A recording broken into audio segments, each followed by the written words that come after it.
BRS రాష్ట్రోత్సవ సభకు సర్వం సిద్ధమైంది. హన్మకొండ జిల్లా ఎల్కతుర్తిలో రేపు భారీ బహిరంగ సభను నిర్వహించనున్నారు. బాహుబలి వేదికను సిద్ధం చేశారు. రాష్ట్ర నలుమూలల నుంచి ప్రజలు, పార్టీ కార్యకర్తలు, నాయకులు తరలిరానున్నారు. ఎల్కతుర్తి గులాబీమయమైంది. సభ జరగనున్న ప్రాంతం వరకు రోడ్డు మార్గం అంతా బీఆర్ఎస్ జెండాలు, ఫ్లెక్సీలు, భారీ కటౌట్లు ఏర్పాటు చేశారు. చరిత్రలో నిలిచిపోయే విధంగా 154 ఎకరాల్లో మహాసభ నిర్వహించడానికి ఏర్పాట్లు చేశారు. 500 మంది కూర్చునే విధంగా సభా వేదికను రెడీ చేశారు. లక్షలాదిగా తరలివచ్చే జనానికి వసతి సౌకర్యాలు ఏర్పాటు చేశారు.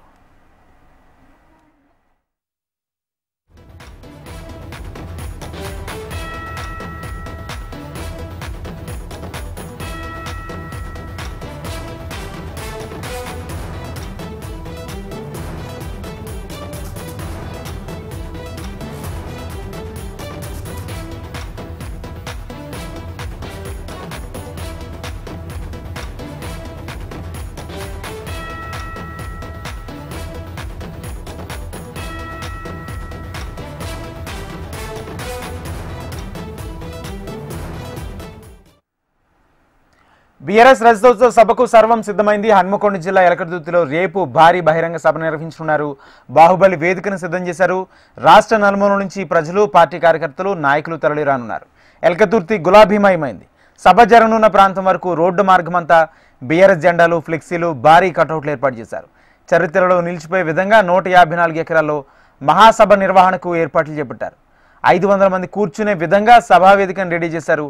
లక్షలాదిగా తరలి వచ్చే జనానికి వసతి సౌకర్యాలు ఏర్పాటు చేశారు.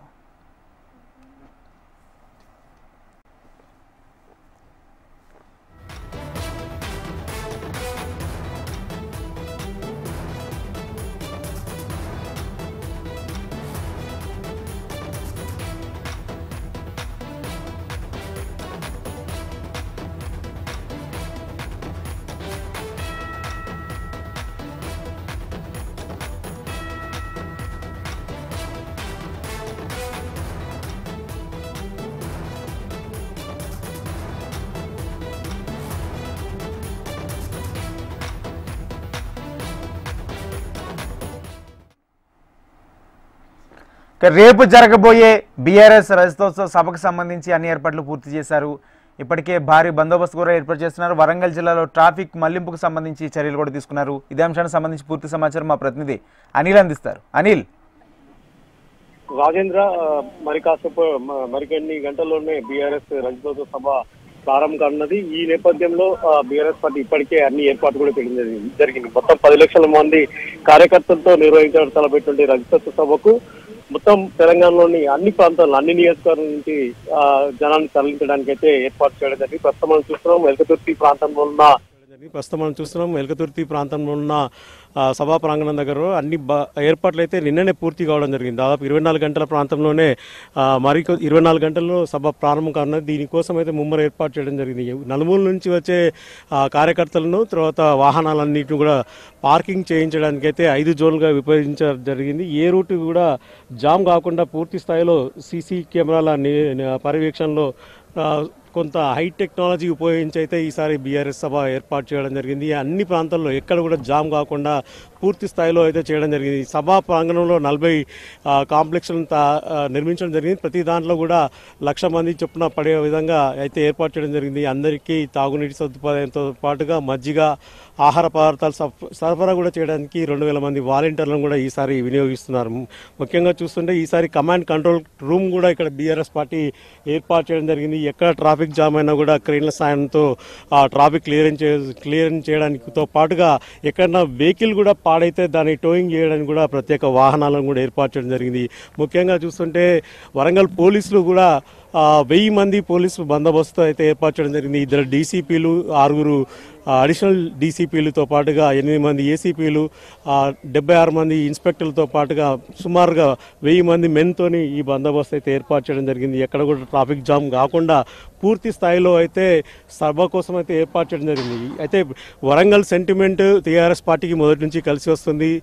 టీఆర్ఎస్ ఆవిర్భావ సమయంలో కూడా వరంగల్ నుంచే ఈ సభలన్నీ కూడా ఏర్పాటు చేయడం జరిగింది. ముఖ్యంగా అప్పుడు 10 లక్షల మంది జనాభాతోని గద్దర్ సమయంలో ఆ సమయంలో కూడా వివిధ కేంద్ర ప్రాంత ప్రజల నేతలతో కూడా సభ నిర్వహించడం జరిగింది. ప్రస్తుతం 25 సంవత్సరాలు పూర్తి చేసుకున్న సందర్భంగా ఈరోజు వరంగల్ జిల్లాని మళ్ళా తమ సెంటిమెంట్లో భాగంగా ఎంచుకోవడం జరిగింది. ప్రస్తుతం ఎల్కతుర్తి హుస్నాబాద్ నియోజకవర్గంలోని ఎల్కతుర్తి మండల కేంద్రంలోని దాదాపు 250 ఎకరాల్లో ఈ సభ విస్తీర్ణం అంతా కూడా కొనసాగుతుంది. మరోపక్క 1200 ఎకరాల్లో పార్కింగ్ కోసం అయితే స్థలాలను ఏర్పాటు చేయడం జరిగింది. రైతులు కూడా స్వచ్ఛందంగా బీఆర్ఎస్ సభకైతే అన్ని ముందుకు రావడం జరిగింది. తమ స్థలాలను అప్పగించి పంట పొలాలను సైతం అప్పగించేసి అయితే రైతులందరూ కూడా రావడం జరిగింది. ప్రస్తుతం అన్ని ఏర్పాట్లు అయితే సకలం అయితే బీఆర్ఎస్ పార్టీ పూర్తి స్థాయిలో ఏర్పాటు చేయడం జరిగింది. చాలామంది మాజీ ఎమ్మెల్యేలు ఎమ్మెల్సీలు అందరూ కూడా దగ్గరుండి పర్యవేక్షణ చేస్తున్నారు. ఎప్పటికప్పుడు సీసీటీవీ పర్యవేక్షణలో కేసీఆర్ కూడా తన ఫామ్ హౌస్ నుంచి అయితే పర్యవేక్షిస్తున్నారు.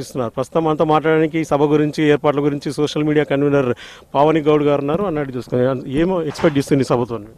ఈ సభతోటి ఎక్స్పెక్టేషన్స్ కాదు, తెలంగాణ యావత్ భారతదేశమే ఈ సభ వైపు చూసే విధంగా చేస్తుంది. ఎందుకంటే తెలంగాణ అస్తిత్వం కోసం, తెలంగాణ ఆత్మగౌరవం కోసం బాపు కేసీఆర్ గారు తొడి అడుగు వేసిన రోజు ఈ రోజు రజతోత్సవం. రేపు సభకు అంటే తెలంగాణకు రజతోత్సవము, తెలంగాణ కోసం పుట్టిన పార్టీకి రజతోత్సవం, తెలంగాణను సాధించిన పార్టీకి రజతోత్సవము, తెలంగాణను 10 ఏళ్ల పాటు అగ్రగామిగా నిలిపిన పార్టీకి రజతోత్సవము. నాది ఈ తెలంగాణ అని గల్లా ఎత్తుకొని మరి చెప్తున్నామంటే దీనికి కారణము బాపు కేసీఆర్ గారు ఆనాడు ఉద్యమం కోసం 14 ఏళ్ల పాటు 2001 నుంచి టీఆర్ఎస్ పార్టీని స్థాపించి 14 ఏళ్లు ఉద్యమం చేసి చావు నోట్లో తలబెట్టి తెలంగాణ రాష్ట్రాన్ని తీసుకొచ్చిండు. తెచ్చిన తెలంగాణ రాష్ట్రాన్ని ప్రగతి పదంలో, అభివృద్ధి పదంలో, సంక్షేమ పథంలో 10 ఏళ్ల పాటు పరిపాలించిండు. 16 నెలలల్లా